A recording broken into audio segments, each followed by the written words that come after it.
सुबह का उजाला अब भी ठीक से फैला भी नहीं था कि गांव की कच्ची सड़क पर एक जानी पहचानी आवाज गूंजने लगी।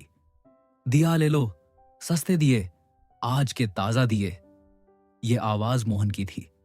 दुबला पतला सा लड़का, उम्र कोई 17 साल, सिर पर पुरानी टोपी, हाथ में मिट्टी के दियों से भरी टोकरी और चेहरे पर ऐसी मासूमियत कि देखने वाला खुद ही मुस्कुरा दे। गांव के लोग उसे देखकर कहते, अरे आ गया मोहन, बहुत सीधा लड़का है, किसी का हक नहीं मारता। मोहन हर बार हल्की सी हंसी हंस देता और दिए आगे बढ़ा देता। कोई पूरा पैसा देता, कोई कम। कोई कहता, बेटा अभी पैसे नहीं हैं। मोहन बस इतना कहता, कोई बात नहीं काका, बाद में दे देना। यही तो वजह थी कि पूरा गांव उस पर भरोसा करता था। मोहन का घर गांव के आखिरी छोर पर था। एक छोटी सी झोपड़ी, मिट्टी की दीवारें और ऊपर फूस की छत।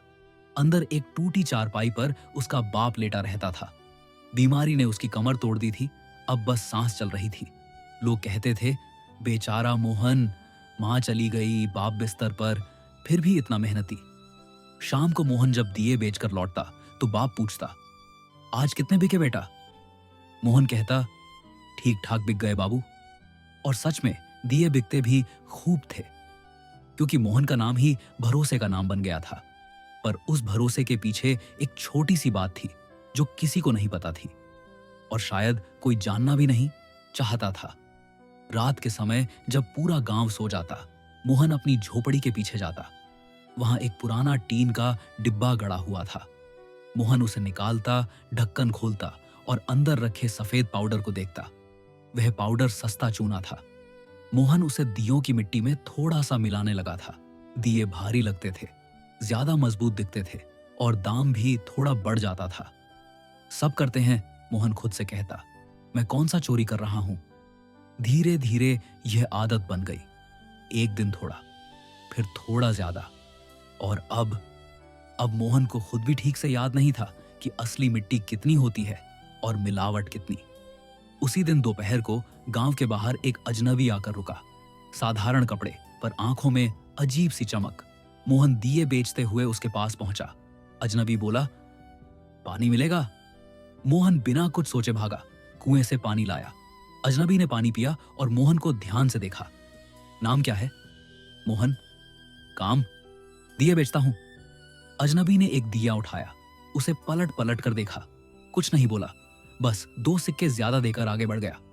मोहन को अच्छा लगा, पर कहीं ना कहीं मन में हल्की सी घबराहट भी हुई। उसी शाम गांव में खबर फैल गई। राजा वीरेंद्र सिंह खुद गांवों का दौरा कर रहे हैं। कहते हैं कि वे किसी गरीब, ईमानदार और समझदार लड़के को ढूंढ रहे हैं। चौपाल पर चर्चा शुरू हो गई। हमारे गांव में तो मोहन जैसा कोई नहीं। हाँ, वही तो है, सीधा, मेहनती, किसी से ऊंची आवाज में बात नहीं। मोहन चुपचाप सुन रहा था। उसका दिल तेज धड़कने लगा। राजा, दरबार, इनाम। उसी रात वह देर तक जागता रहा। टीन का डिब्बा सामने रखा था, सफेद पाउडर चमक रहा था। मोहन ने ढक्कन बंद किया, खुद से बोला, बस थोड़ा सा ही तो है।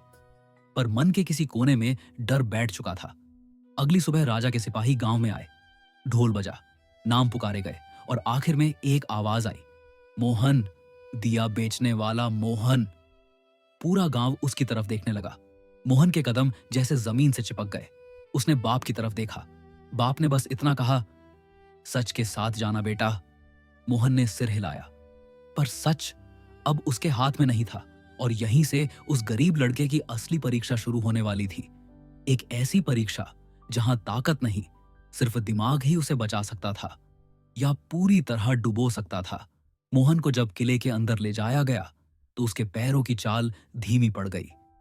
इतने बड़े दरबार में उसने कभी कदम नहीं रखा था। चारों तरफ ऊंचे खंभे, दीवारों पर टंगे पुराने हथियार और बीच में ऊंचा सा सिंहासन। उसी सिंहासन पर राजा वीरेंद्र सिंह बैठे थे। चेहरा सख्त, पर आंखें बहुत गहरी। ऐसा लग रहा था जैसे सामने वाले को पूरा पढ़ लेती हों। मोहन ने सिर झुका लिया। राजा ने भारी आवाज में पूछा, तुम ही हो मोहन? जी महाराज। राजा ने उसे ऊपर से नीचे तक देखा। लोग तुम्हारी बहुत तारीफ करते हैं, कहते हैं तुम गरीब हो पर ईमानदार हो। दरबार में खड़े कुछ लोग सिर हिलाने लगे। मोहन का सीना थोड़ा फूल गया। राजा ने हाथ के इशारे से एक सिपाही को बुलाया। सिपाही एक बड़ा सा पत्थर घसीटकर सामने ले आया। राजा बोले, इस पत्थर को उठाओ। मोहन ने पत्थर को देखा, दिल बैठ गया। उसने पूरी ताकत लगा दी, पर पत्थर हिला भी नहीं। दरबार में कुछ हल्की हंसी सुनाई दी। मोहन का चेहरा लाल हो गया। राजा ने हाथ उठाकर सबको चुप कराया। ठीक है, राजा बोले, अब बताओ इसे हटाने का तरीका क्या है? मोहन ने इधर उधर देखा। उसकी नजर पास पड़ी एक मोटी लकड़ी पर गई। उसने लकड़ी उठाई, पत्थर के नीचे टेक लगाई और जोर लगाया। पत्थर थोड़ा सा लुढ़क गया। राजा की आंखों में चमक आ गई। ताकत नहीं, राजा बोले, अक्ल। दरबार में खुसर पुसर शुरू हो गई। राजा ने एक थैली उठाई और मोहन की तरफ बढ़ाई। इसमें 100 सोने के सिक्के हैं। मोहन की सांस अटक गई। इतने सिक्के उसने सपने में भी नहीं देखे थे। राजा बोले, इन्हें गांव के सबसे गरीब लोगों में बांट दो। एक भी कम नहीं होना चाहिए। शाम तक लौट आना। मोहन ने थैली पकड़ी। हाथ कांप रहे थे। सिर झुकाकर बोला, जैसा आदेश महाराज। किले से बाहर निकलते ही उसकी चाल तेज हो गई। थैली भारी लग रही थी। हर कदम के साथ सिक्कों की आवाज उसके कानों में बज रही थी। रास्ते में उसके मन में आवाज आई, अगर 2-4 सिक्के रख लूं तो? उसने सिर झटका। नहीं नहीं, राजा हैं। पर जैसे जैसे गांव पास आता गया, आवाज फिर लौट आई, कोई गिनने तो आएगा नहीं? मोहन सीधे अपने घर गया। बाप सो रहा था। उसने थैली खोली। सिक्के चमक रहे थे। उसने गिनती शुरू की।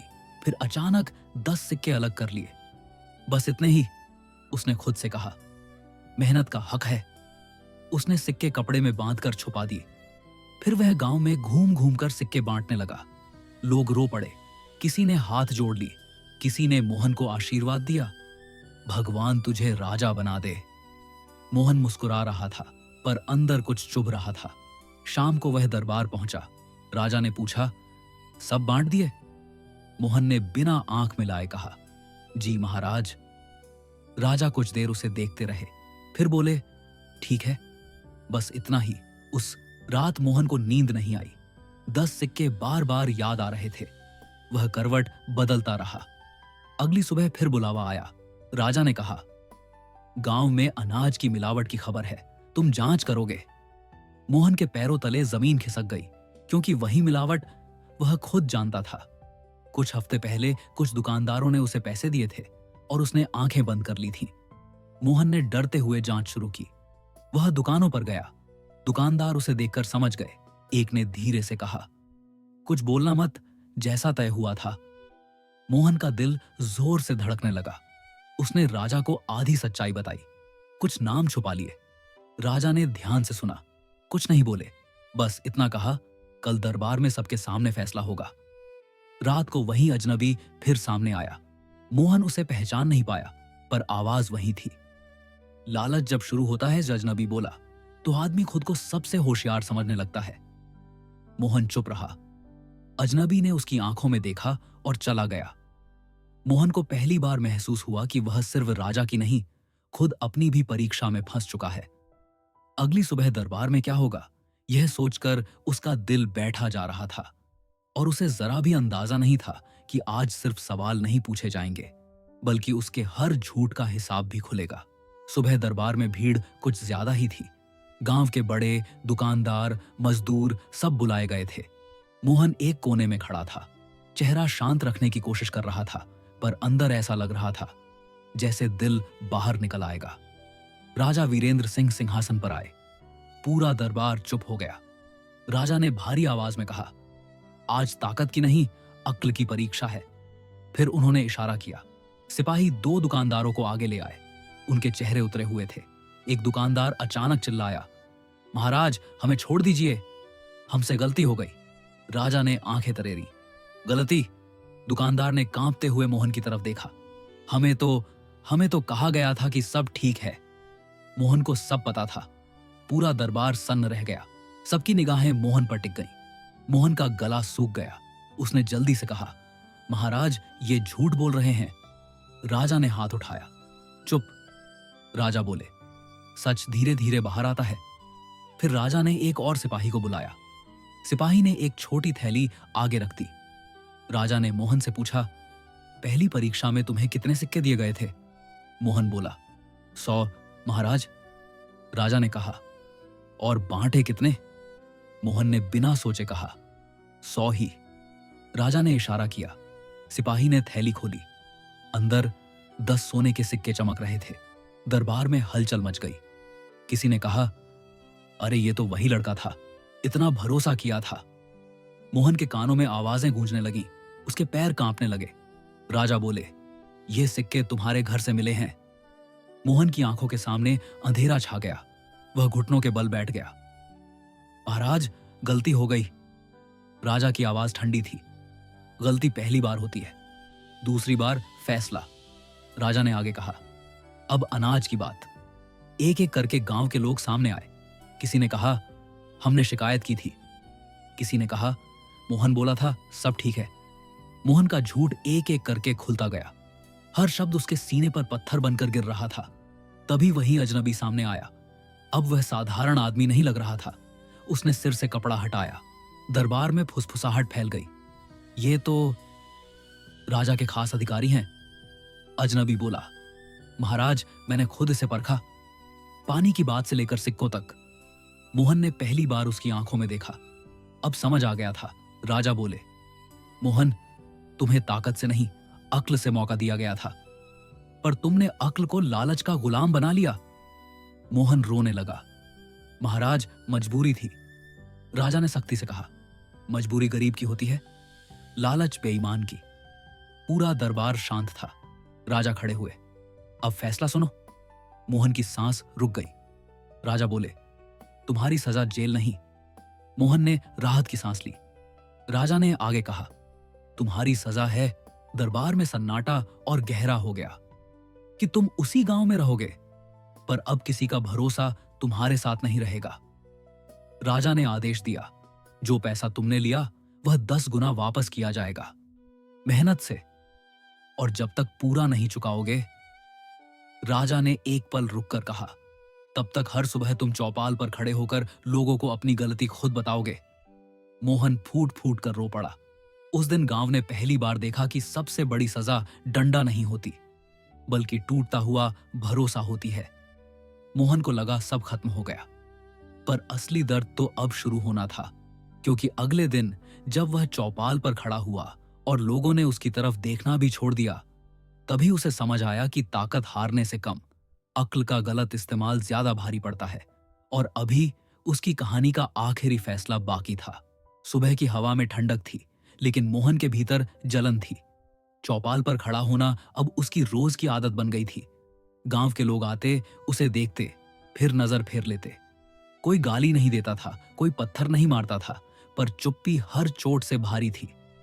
मोहन खुद अपनी गलती बोलता, मैंने लालच किया, भरोसा तोड़ा, और शब्द उसके मुंह से निकलते ही जमीन पर गिर जाते, जैसे उनमें जान ही ना हो।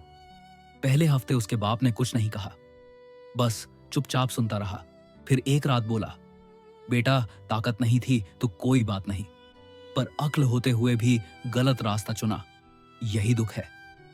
मोहन की आंखों से आंसू बह निकले। उसे पहली बार समझ आया कि उसने सिर्फ राजा या गांव को नहीं, अपने बाप को भी तोड़ा है। राजा के आदेश के मुताबिक मोहन को 10 गुना पैसा लौटाना था। दिन में वह वहीं दिए बनाता, पर अब बिना मिलावट के। मिट्टी गूंथते हुए उसके हाथ कांपते थे। हर दिया बनाते समय उसे लगता जैसे वह अपनी गलती को आकार दे रहा हो। लोग दिए खरीदते थे, पर पैसे गिन कर देते, कोई उधार नहीं। भरोसा वापस लेने में समय लगता है, यह बात अब मोहन अच्छे से समझ चुका था। दिन गुजरते गए। मोहन पतला होता गया, पर उसकी आंखों की चमक बदलने लगी। अब उसमें चालाकी नहीं थी, थकान थी और एक सच्चा पछतावा। धीरे धीरे गांव वालों ने देखना शुरू किया कि वह सुबह से रात तक मेहनत करता है। कोई शिकायत नहीं, कोई बहाना नहीं। एक दिन चौपाल पर वही राजा के अधिकारी फिर आए, वही अजनबी। उसने दूर से मोहन को देखा। मोहन ने नजर उठाई और पहली बार झुकाई नहीं, बस सीधे खड़ा रहा। अधिकारी पास आया और बोला, आज भी वही काम? मोहन ने कहा, जब तक पूरा हिसाब साफ नहीं होता। अधिकारी कुछ नहीं बोला, बस चला गया। कुछ महीने बाद राजा खुद गांव आए। इस बार कोई ढोल नहीं, कोई शोर नहीं। राजा ने मोहन को बुलाया। सब लोग जमा हो गए। मोहन के हाथ मिट्टी से सने थे। राजा ने पूछा, अब क्या सीखा? मोहन ने धीमी आवाज में कहा, महाराज, ताकत कम हो तो अक्ल काम आती है, लेकिन अगर अक्ल में लालच मिल जाए तो आदमी खुद का सबसे बड़ा दुश्मन बन जाता है। राजा ने उसकी आंखों में देखा। वही डर नहीं था जो पहले था, वहां समझ थी। राजा ने कहा, सजा खत्म नहीं हुई पर रास्ता बदल गया है। राजा ने गांव वालों से कहा, इसने ताकत नहीं दिखाई, अक्ल दिखाई, फिर अक्ल से धोखा किया, अब वही अक्ल इसे सुधार रही है। राजा चले गए। कोई इनाम नहीं, कोई ताली नहीं, पर उस दिन एक बूढ़ी औरत ने मोहन से दिया लिया और पैसे पहले दे दिए। बस इतना सा। मोहन की आंखें भर आईं। रात को वह झोपड़ी के बाहर बैठा आसमान देख रहा था। टीन का डिब्बा उसके सामने पड़ा था। उसने उसे उठाया, खोला और सारा चूना तालाब में फेंक दिया। पानी कुछ देर तक सफेद रहा, फिर साफ हो गया। मोहन ने गहरी सांस ली। उसे पता था कि उसकी जिंदगी पहले जैसी नहीं बनेगी, पर अब वह झूठ पर नहीं टिकी होगी। कहते हैं ताकत हार जाए तो इंसान उठ सकता है, पर जब अक्ल हार जाती है तो इंसान खुद गिरता है। और लालच की सबसे बड़ी सजा यह नहीं होती कि कानून पकड़ ले, सबसे बड़ी सजा यह होती है कि इंसान खुद की नजरों में गिर जाता है।